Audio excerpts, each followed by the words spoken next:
I owned a theater at one point, and I have directed so many plays, so many. And one thing that I learned a lot, uh, about life during those years that I was so involved with the theater. And one thing that I learned was you can do your rehearsals, and you can do all your blocking, you can do all of that. But until you step in and put that costume on and you get on stage, that's when you actually become the character. Now, let's talk about how that affects you psychologically. You can't step into a new timeline, or you can't step into a new identity until you shed the old, until you take the old off and you put that new costume on. You actually embody that new identity. Very similar.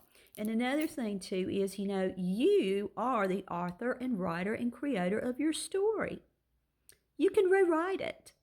You can change that costume. You can take that costume off and put another costume on at any point.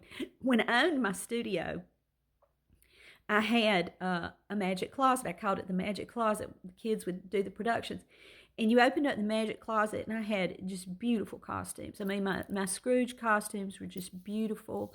The bonnets, I had, the costumes from Grease. They were all lined up in my big magic closet. And it was just gorgeous. I had a beautiful chandelier hanging down in the middle. And we would have events at my studio, and we would have parties. And people would come into my studio, and the first thing they did, they would check their coat and put it in one of the studios, and then they'd go to the magic closet and they'd pick out a costume, and we would do what you call a cosplay. They'd go put a costume on, and we had so much fun. But they became the characters when they put the costumes on.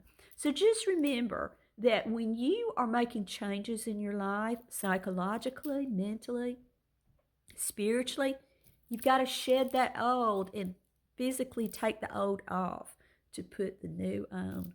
So just remember that. I hope you have a great day.